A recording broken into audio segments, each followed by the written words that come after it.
Hello friends, आज की हमारी केस स्टडी है इज़राइल और पैलेस्टाइन के बारे में। हम सबको पता है कि वहाँ पर अभी युद्ध का माहौल चल रहा है और कई सारे रॉकेट्स फायर हो रहे हैं इज़राइल पर पैलेस्टाइन थ्रू। इज़राइल में ज्यूइश धर्म के लोग ज़्यादा रहते हैं। हज़ारों साल पहले ज्यूइश लोगों के बारे में झूठी अफवाह फैलाई जाती थी कि वो क्रिश्चियन बच्चों को मार के उनका खून पीते थे वगैरह वगैरह। तो बेसिकली ज्यूइश लोगों को उस टाइम में बहुत ही हेट सहना पड़ता था। ऑलमोस्ट सभी धर्म के लोग ज्यूइश लोगों को हेट करते थे। उस वजह से ज्यूइश लोग अपने देश से दूसरे देश में और फिर वहाँ से किसी और देश में जाते रहते थे।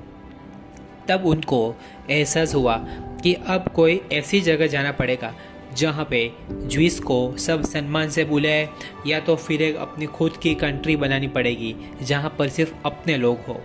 फिर ज्यूइश लोगों को लगा कि हमको अब माइग्रेशन करके पैलेस्टाइन जाना चाहिए। अब पैलेस्टाइन इसलिए क्योंकि उनके लिए वो काफ़ी होली यानी कि पवित्र एरिया था। तब वहाँ इज़राइल, गाज़ा या वेस्ट बैंक जैसी कोई अलग जगह नहीं थी, यानी कि वो पार्टीशन नहीं हुआ था, वो सिर्फ सब एक ही देश थे। तब वो सब का एक कॉमन नाम पैलेस्टाइन था। वहाँ क्रिश्चियन, ज्यूइश एंड मुस्लिम सब शांति से रहते थे क्योंकि वहाँ की बस्ती बहुत कम थी। लेकिन तब ब्रिटिश लोग ने उनको कहा कि हम लोग तुम्हें मदद करेंगे अपना तुम्हारा खुद का एक देश बनाने में, और वो भी पैलेस्टाइन के पास।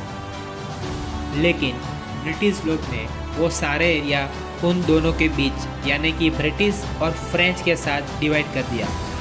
उनको कुछ नहीं दिया, पैलेस्टाइन को पूरा अपने अंडर ले लिया। उसके बाद कुछ ज्यूइश लोग ब्रिटेन में चले जाते और कुछ कहीं अलग देश में चले जाते। अब उनके पास अपना देश नहीं होने की वजह से कहीं ना कहीं जाना पड़ता है। कुछ समय बाद ब्रिटिश लोग ने भी उनको अपने देश में आने से मना कर दिया। अब कुछ साल बाद ब्रिटिश वहाँ से चले गए और पैलेस्टाइन और ज्यूइश को कहते हैं कि आप अपना अपना खुद का देश बना लो। उसके बाद फाइनली पार्टीशन होता है और ये फ़ोटो के मुताबिक ये जगह के 3 हिस्से होते हैं, जहाँ पे 55% पार्ट में ज्यूइश लोग रहते हैं और 45% पार्ट में अरब लोग। ज्यूइश लोग अपने हिस्से का नाम इज़राइल रख लेते हैं, जो कि आज का नाम है। उसके बाद 1948 में बाकी के 2 देश जो पार्टीशन में आपने देखा, वो सब मिलकर इज़राइल के ख़िलाफ़ अपनी पहली जंग छेड़ते हैं क्योंकि वो नहीं चाहते हैं कि ये अपना खुद का देश बनाए। इज़राइल इतना छोटा देश होने के बाद भी ये सब जंग जीत जाता है। अब इसकी वजह से जो एरिया पहले पैलेस्टाइन के थे वो भी अब इज़राइल के हो गए क्योंकि वो जंग जीत जाता है। ये बात पैलेस्टाइन से बर्दाश्त नहीं होती है। अब ये सब के बाद इज़राइल के कई सारे लोग वेस्ट बैंक में जाकर रहने लगते हैं क्योंकि उनको लगता है कि वो सारे एरिया भी उनका है और वहाँ जाकर ही रहेंगे और कोई उन्हें कुछ नहीं कर सकता है। उसके बाद यित्ज़हाक रैबिन के कहने पर वहाँ एक अलग पैलेस्टाइन नाम का देश बना, जो कि पहले सिर्फ एक एरिया था और फर्स्ट टाइम वहाँ सरकार एस्टेब्लिश्ड हुई। लेकिन थोड़े समय बाद कुछ इज़राइल के लोगों ने उनको मार दिया क्योंकि कुछ इज़राइल के लोगों का मानना था कि वो कैसे समझौता कर सकते हैं पैलेस्टाइन के साथ और उनको कैसे उन्होंने अपनी ज़मीन दे दी, एक टुकड़ा भी नहीं देना चाहिए था, और कुछ इस तरह का था उनका इतिहास। तो अब जानते हैं कि ये अभी करंटली लड़ाई कैसे और क्यों हो रही है। 7 अक्टूबर 2023 सब सो रहे थे, तब सडनली 2200 रॉकेट्स फायर हुए पूरे शहर में।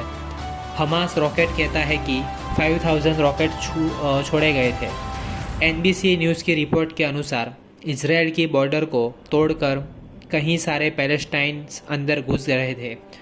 कुछ भागते हुए और कुछ हैंड ग्लाइडर से। उसके अलावा पैलेस्टाइन कुछ लोग वहाँ हथियार थामे शहर में घुसकर वहाँ के लोगों को घर में घुस रहे थे। इसके बाद इजराइल ने वहाँ स्टेट ऑफ वॉर डिक्लेयर किया है।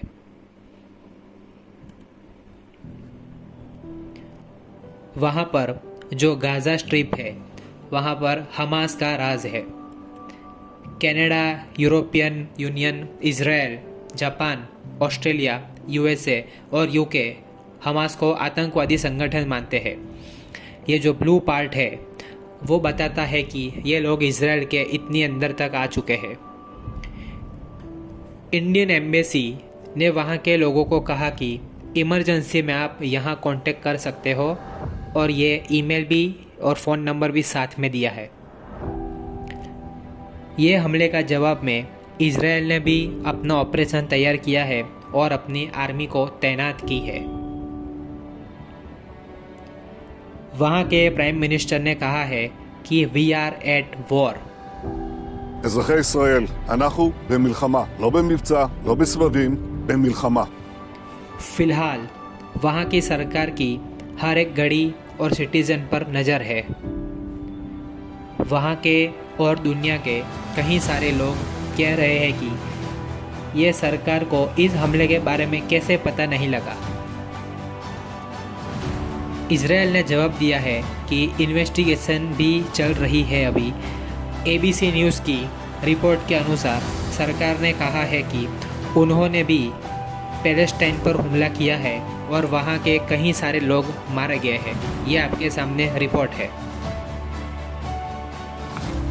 लेकिन दोस्तों, इस चक्कर में जो सिविलियंस मारे गए जिनका ये सबसे कुछ लेना देना ही नहीं है, उनका क्या। लेकिन इजराइल की एक बात अच्छी है कि वो हमला करने से पहले हमेशा एक वार्निंग देते हैं, जैसा कि आपके सामने रिपोर्ट में दिखाया गया है।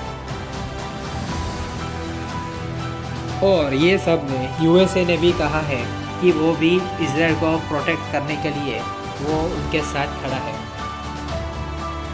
तो दोस्तों, ये सारी थी इजराइल की कहानी।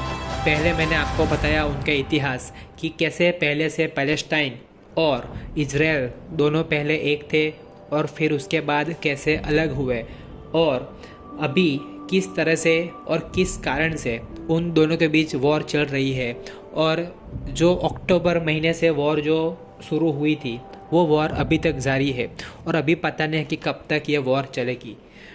तो दोस्तों, ये मैंने ट्राई की है कि आपको एकदम अच्छे से और इजी वे में समझा सकूँ। Thank you for watching.